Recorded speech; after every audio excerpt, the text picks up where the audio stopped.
So some of these inscriptions are of a secular nature, like when Ashoka apologizes for the massacre in Kalinga and assures the people that he now has only their welfare in mind. Some boast of the good works that Ashoka has done to provide for his people or inform them of his reforms. The pillars and edicts that have faith related inscriptions present the first physical evidence of Buddhism. The inscriptions assert Ashoka's Buddhism and support his desire to spread the Dharma throughout his kingdom. These edicts, through their strategic placement and couched in the Buddhist Dharma, serve to underscore Ashoka's administrative role as a tolerant leader. Excuse me. So it is this pillar that then gets adopted as the national emblem of India. Here it's depicted on the 1 rupee note and then the 2 rupee coin. The large kakra that is used to grace the tops of the 4 lions' heads is in the center of the national flag of India. So let's take a look at that lion capital. This is the lion capital of Sarnath. Sorry, my pronunciation's terrible. This is the lion capital of Sarnath. It's erected at Sarnath, where Buddha preached his first sermon. It's the most famous of the pillars. Currently, the pillar remains where it was originally sunk into the ground, but the capital is now on display at the Sarnath Museum. Several Buddhist symbols are presented in this capital. One is down here. It's the lotus. In Sanskrit, that's Padma. And the lotus is probably the most recognizable symbol of Buddhism. It's found, the history of it is that it's a lotus flower that's found in the mud. It rises through the muddy waters of the mundane world and into the pure air, where it can bloom with no trace of the mud from which it came. So it's this metaphor for Buddha and his followers as they rise from the mud of desire and vice into the purity of enlightenment. The Buddha, unless he's standing, always sits on what is known as the full lotus position, with legs crossed and his feet turned up, placed on opposite thighs, representing his full achievement of the purity of enlightenment. He and other deities are also depicted as seated or standing on top of a lotus throne, indicating that they exist in a transcendental space. And deities often also hold a lotus. Sometimes they're blue and sometimes they're white. So on top of this lotus in the capital, right here, rests the drum. And then on the drum are 4 animals that are carved representing the 4 directions. The horse represents the west, the ox represents the east, there's an elephant for the south, and a lion for the north. And each of these animals are also identified as each of the 4 perils of samsara. So birth, disease, death, and decay.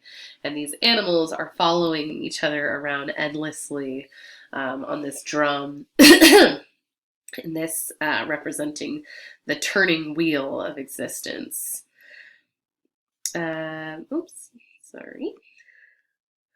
So on top of that drum, there are 4 lions, and they're also facing those 4 cardinal directions. Their mouths are open and roaring, trying to spread the Dharma all across India. And the lion again references Buddha as a member of the Sakya clan. The lion is also a symbol of royalty and leadership and can also represent Ashoka.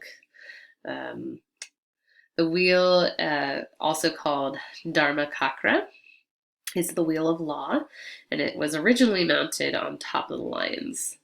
Thus, the pillar reads from bottom to top. So the lotus represents the mundane world. The 4 animals remind the practitioner of the unending cycle of samsara that we remain in through our ignorance and our fear, stuck in this material world. But the kakras between them offer the promise of the Dharma, and that aids one to this unmoving center at the hub of the wheel. And then the lions are the Buddha himself, from whom the knowledge of release of samsara is possible. And the chakra at the apex represents moksha, or the release from samsara.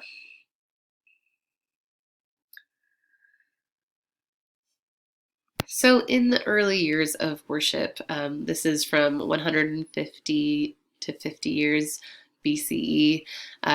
He was The religion was iconic, so they weren't looking at icons of Buddha. In this case, they're looking at objects that aid the practice. So practitioners revered objects such as Buddha's ashes, objects that he touched, and the places he visited. So as a result of this, these stupas were built. They're like mounds of dirt. The word stupa literally means heap. And they contain the Buddha's ashes.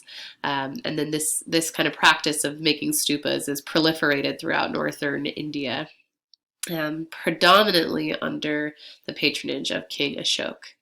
Essentially, stupas are religious reliquaries, so that's where people put ashes or remains of the dead, and there are lots of pilgrimages towards these relics. There's also memorials marking the location of an event of the Buddha's life, and those can function as votive offerings. Um, sorry. So these are these miniature stupas or votive stupas, and these are placed in other essential areas of Buddha's life. Similar to the major stupa, this is where people take pilgrimages to these places where events have happened, like the Bodh Gaya is where he sat under the Bodhi tree, or as it was called back then, the peepal tree, and that's where he meditated until he reached enlightenment. So there's a question of why have a stupa.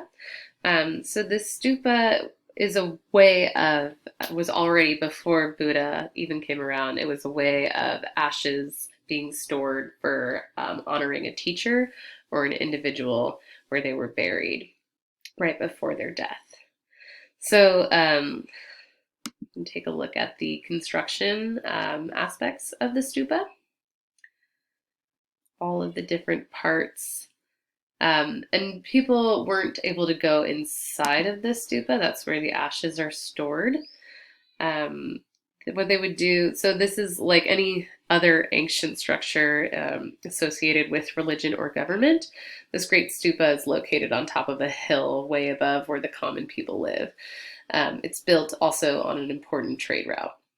And the stupa is a solid object, so the practitioner does not go into the stupa, but they do something called circumambulation. So they, as a meditational practice, they walk around and move around in different ways. So in different postures, they move around these religious sites.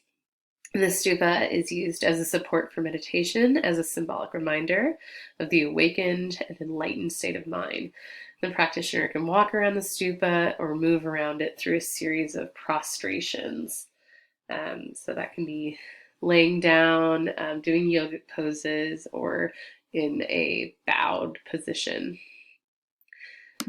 So the entrance to the circular path is gained through 4 different gates.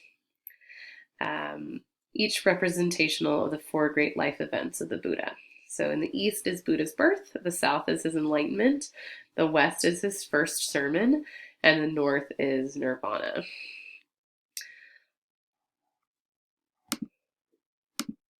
So all of the surfaces of these gates are covered with low reliefs, and the horizontal lintels are designed to resemble scrolls that have been unrolled in order to read the stories of the Buddha's past lives. And the reliefs also provide religious instruction in an age of limited literacy. So for people who aren't reading yet, there's this pictorial imagery that they can follow to see his life depicted. However, Buddha is not depicted in human form. He's depicted aniconically through a variety of symbols until roughly the last century of before the Common Era, to about 500 years. That was about 500 years after his death. References to the Buddha in the iconic symbols would be the chakra. Oh, hang on. There's a car alarm going off. So since he's aniconic, the symbols that represent him are things like this Bodhi tree that he would have sat under to meditate, or these footprints that represent where he stood while standing underneath the Bodhi tree. And this is held also at the sacred site of Bodh Gaya. So other forms that refer to Buddha include the kakra, or the wheel, or an empty throne, or a stupa. These gates also contain detailed forest scenes and towns, which offer a wealth of information about what contemporary life was like in India. Buddhism was the first Indian religion to acquire large communal spaces. It inspired three types of architecture, the stupa being one of them, the Buddhist monastery or vihara as another, and tomb-like monuments called the kaitya. And that's like a stupa that holds no relics. That was between the 1st century BC and the 1st century CE. There were major architectural constructions in the creation of numerous stupas or viharas and kaityas. And those were sponsored by donations raised from the entire community. So this was really like a communal space creation done at the time.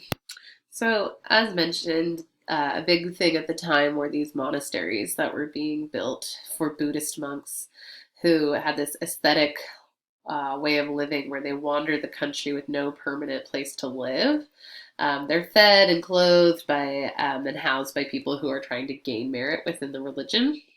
And eventually these monastic complexes or monasteries are built as a way to keep the monks close enough to a town in order to receive alms or these kind of donations from people.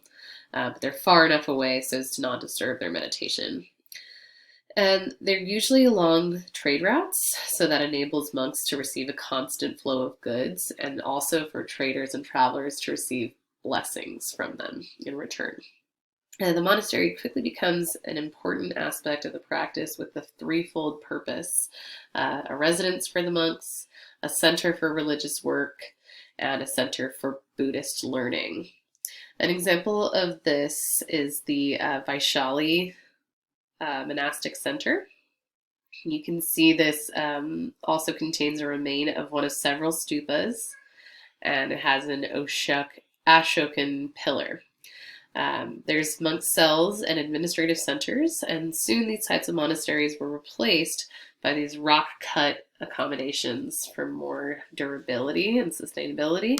And you can see this is kind of the floor plan for this Ajanta monastery, which is part of these kind of rock-cut caves. And these were established in the year 200 BCE in the western Deccan. And the earliest include these Baja caves and the Karl caves and the Ajanta caves. So at Baja, the site of 22 caves, there are no representations of the Buddha, since Baja was active during the earliest phase of Buddhism, which is known as the Hinayana, and we'll go into that a little more later. When there were no images of Buddha created, it is the earliest example of this type of rock-cut cave, and it closely resembles the wooden structures that came before it. The main Chaitya hall at Baja contains a solid stone stupa, which surrounds the nave and is flanked by two side aisles. The object found in the cave suggests profitable relationship that existed between the monks and the wealthy traders. The Baja caves were located on a major trade route from the Arabian Sea eastward toward the Deccan region, linking North and South India. In the interior of the Chaitya Hall at Karl, space for circumambulation of the stupa had been created. So eventually these rock-cut monasteries become really complex, and they consist of several stories with inner courtyards and verandas, and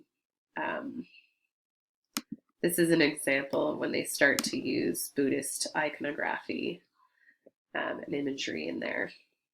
But yeah, these are the caves as they look from the outside. And that concludes this slide, so we'll stop here and you can pick up onto the part 3. slide.